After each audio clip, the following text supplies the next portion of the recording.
Assalamu alaikum. Today we are discussing some queries of the question. Hamza ने question send किए थे question number 16, question number 14, question number 13 and question number 17 of paper 1 to 2016.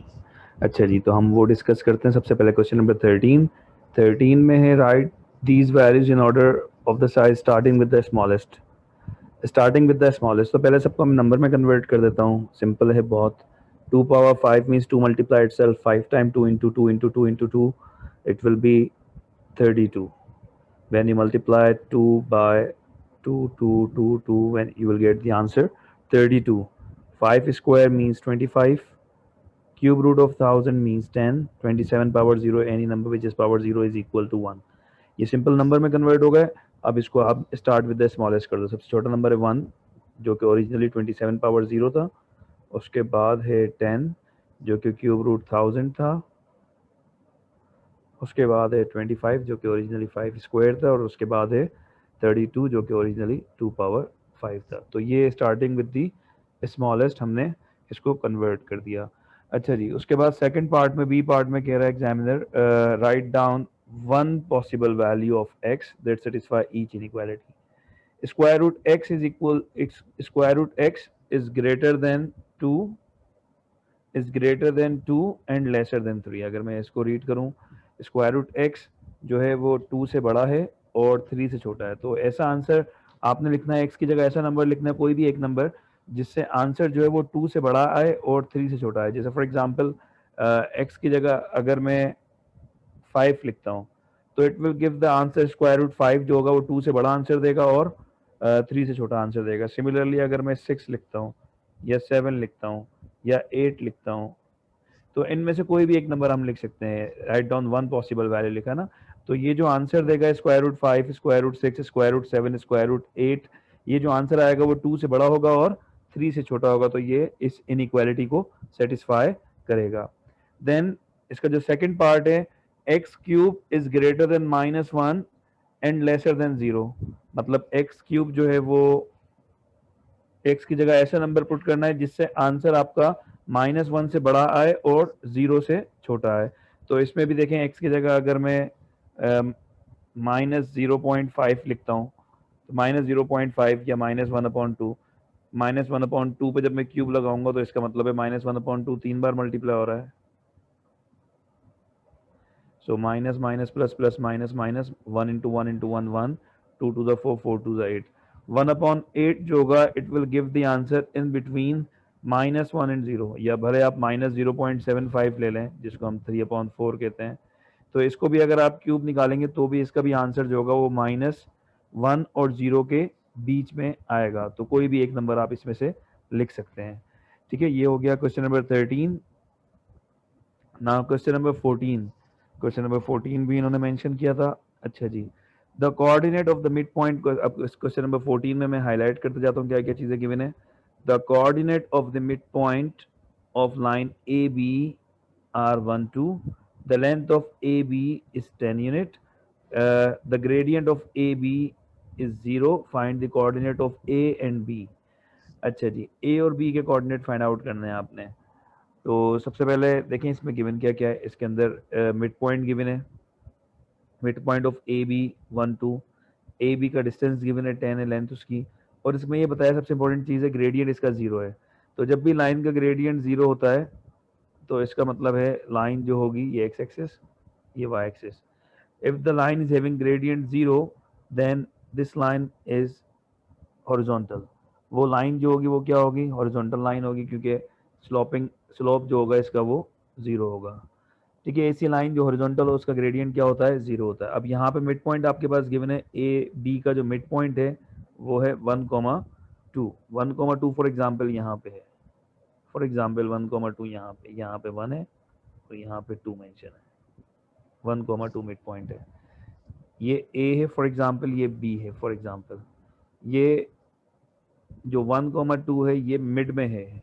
This is the mid point according to the question.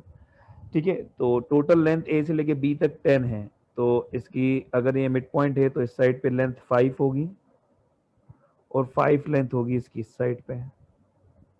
Mid point का मतलब यही होता है ना कि दोनों तरफ इक्वल लेंथ हो, इक्वल डिस्टेंस हो, ठीक है। तो अगर यहाँ 1 है, 1 से अगर मैं 5 पीछे जाता हूँ तो मेरे पास यहाँ पे आएगा -4। अगर ये 1 है, 1 से मैं 5 पीछे जाता हूँ क्योंकि हॉरिजॉन्टल लाइन है, 5 पीछे गया तो क्या आया, x की वैल्यू -4। और इसी लाइन पे जब हॉरिजॉन्टल लाइन होती है तो y सेम रहता है, तो y की वैल्यू क्या है 2। तो a के कोऑर्डिनेट आ गए -4, 2। इसी तरह से अगर मैं 1 से आगे की तरफ जाऊंगा 4, तो b के कोऑर्डिनेट आ जाएंगे 1 से अगर मैं 1 से अगर मैं 5 आगे जाता हूँ तो b के कोऑर्डिनेट होंगे 6। 1 से 5 आगे जाऊंगा तो 1 + 5 6 और y सेम रहेगा 2। तो a के कोऑर्डिनेट आए -4, 2 और b के कोऑर्डिनेट आए 6, 2। तो ये तो हो गया आपके पास a और b के कोऑर्डिनेट। अच्छा, अब 14 का ही b पार्ट है, the gradient of A B is 3/4। सिर्फ ग्रेडियंट चेंज हुआ है, बाकी कंडीशन वही है।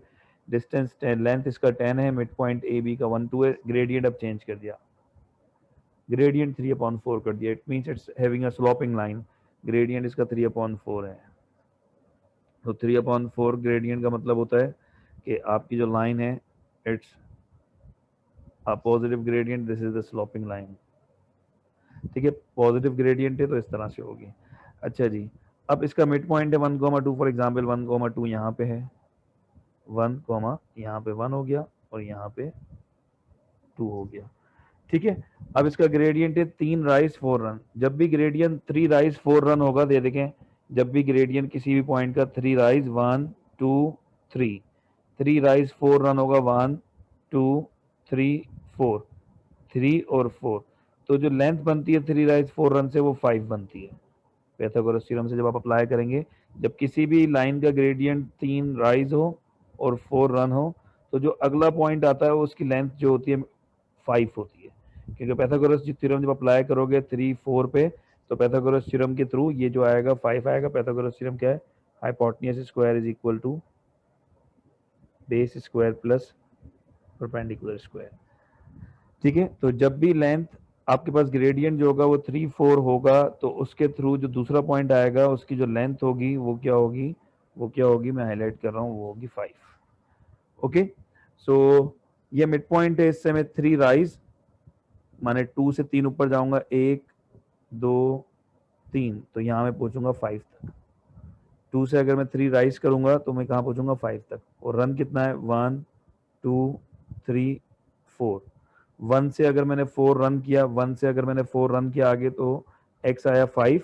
और 2 से अगर मैंने 3 राइज किया, क्योंकि ग्रेडियंट जो है वो 3/4 है, 3 राइज है और 4 रन है, तो क्या पॉइंट आया इसका 5, 5,5, ठीक है। फिर से देखें, ये पॉइंट है आपका मिड पॉइंट 1,2, y इसका 2 है। अगर मैं 2 से 3 राइज करूंगा तो मेरे पास y की वैल्यू आ जाएगी 5। और 1 से अगर मैं 4 रन करूंगा तो मेरे पास 1 से 4 आगे जाऊंगा तो x की वैल्यू आ जाएगी 5, x 5 और y 5। यह आ गया आपके पास मिड पॉइंट भी आपको पता आ गया 1,2 है, और ये एक पॉइंट पता है। तो अब आप दूसरा पॉइंट, ये जो a पॉइंट है, ये आप डायरेक्ट भी निकाल सकते हैं और दूसरा फॉर्मूले के थ्रू भी निकाल सकते हैं। मिड पॉइंट का फॉर्मूला आपके पास x is equal to x1 plus x2/2, y is equal to y1 plus y2/2। ये मिड पॉइंट का फॉर्मूला है। मिड पॉइंट x आपके पास है 1, मिड पॉइंट x आपके पास है 1, जो a के कोऑर्डिनेट है वो है x1 y1, ये मालूम करना है, x1 मालूम करना है। x2 जो है वो है 5/2, तो 2 1 2 is equal to x1 plus 5, 2 minus 5 is equal to x1, तो x1 की वैल्यू आई -3। इसी तरह से मिड पॉइंट y है आपके पास, मिड पॉइंट y है आपके पास 2, y1 फाइंड आउट करना है, y2 है आपके पास 5/2, 2 2 4 is equal to y1 plus 5, 4 minus 5 is equal to y1, 4 minus 5, 4 minus 5 is equal to y1, so -1 is equal to y1। तो हमारे पास y1 के कोऑर्डिनेट आए, x1 आया -3 और y1 आया -1। तो a के कोऑर्डिनेट हो गए -3 -1 और b के कोऑर्डिनेट हो गए 5 एंड 5। तो ये इस तरह से होगा, ठीक है। ये टेक्निक अप्लाई करनी होगी आपने। 3 राइस 4 रन से ये जो ये लेंथ बनेगी ये 5 बनेगी। तो टोटल लेंथ अगर ए बी की 10 है और ये लेंथ 5 बन रही है, तो इसका मतलब है ये मिड पॉइंट है, मिड पॉइंट से 5 आगे और फिर 5 पीछे आपने आना है। 5 मिड पॉइंट से 5 आगे जाओगे तो आपको बी का कोऑर्डिनेट मिल जाएगा, ठीक है। 3 राइज और 4 रन से जो लेंथ मिलती है वो 5 मिलती है, ठीक है। तो ये हो गया आपके पास ए और बी। इस तरह से ये डिफिकल्ट क्वेश्चन आया था कंपैरेटिवली, अगर कोऑर्डिनेट ज्योमेट्री के क्वेश्चन देखे जाएं तो ये फर्स्ट टाइम ऐसा क्वेश्चन आया था जिसमें बहुत सारे बच्चों ने इसमें मिस्टेक की थी। तो आप लोग समझ लें, ये नेक्स्ट टाइम अगर इस तरह का क्वेश्चन आए तो आप लोगों को आना चाहिए। ये हो गया क्वेश्चन नंबर 16 14। अब है क्वेश्चन नंबर 16। क्वेश्चन नंबर 16 में क्या है? अच्छा जी, लोअर बाउंड अपर बाउंड। जिसने लोअर बाउंड अपर बाउंड का टॉपिक नहीं पढ़ा वो देख लें, बिल्कुल आसान होता है लोअर बाउंड अपर बाउंड का टॉपिक, ठीक है। सबसे पहले आपने देखना ओरिजिनल वैल्यू क्या है और वो नियरेस्ट किसके है। लोअर बाउंड और अपर बाउंड में होता है कि वो राउंड होके नंबर होता है, राउंड होके किसके होता है वो भी क्वेश्चन में गिवन होता है। Anil has some sweets with a mass of 600 grams, correct to the nearest 10 grams. जो भी करेक्ट टू द नियरेस्ट होगा, जो भी करेक्ट टू द नियरेस्ट होगा उसको करेंगे आप डिवाइड बाय 2। ये नियरेस्ट 10 है तो आपने किया डिवाइड बाय 2, इट इज 5। तो जब आप इसमें 5 प्लस करेंगे 600 प्लस 5, तो you will get the upper bound. और इसमें से अगर